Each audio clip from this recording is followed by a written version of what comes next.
Today I'm going to make an easy, light, and very tasty recipe with you.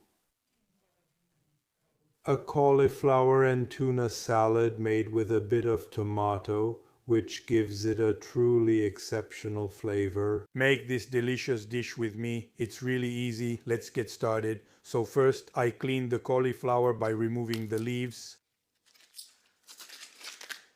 Then I cut the stem and slowly I start to separate the florets. By the way, let me remind you that my 2 cookbooks are available only on Amazon worldwide. Search for Carlo Gaiano recipe book and you'll get them in at most 2 days. Now I cut the florets in half or into 4 parts.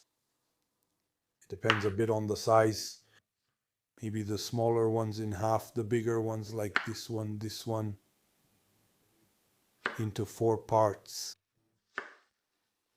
Then, once I've cut them all, I rinse them well under running water.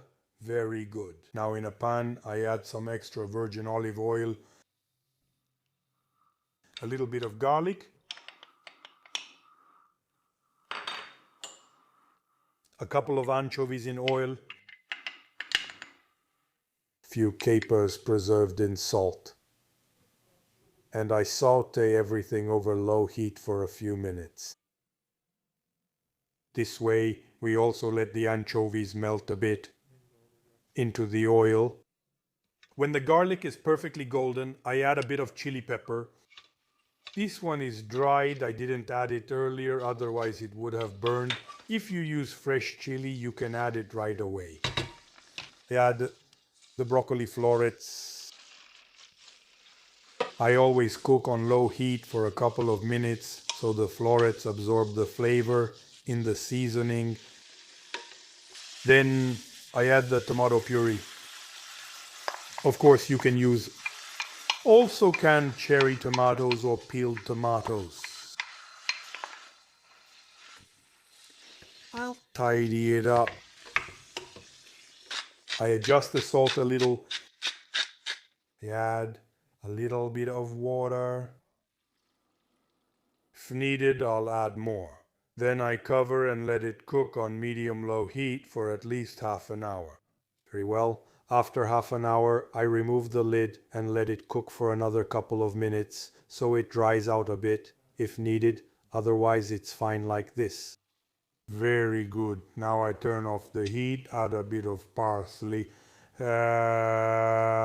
and add the tuna. I give it a good stir and plate it.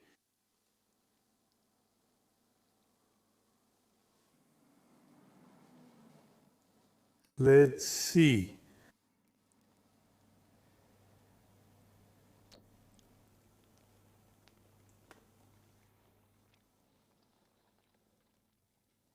Mamma mia! They're delicious. I want to taste a little piece without bread. Make them and let me know what you think through the comments below. This salad, this dish can also be served warm or cold, not ice cold, but also cold. Let's say cold. If you make it in the summer, yes, but not refrigerator cold. Make this recipe and let me know what you think in the comments below. For now, I'll say goodbye, and as usual before I leave you, I want to wish you a good appetite.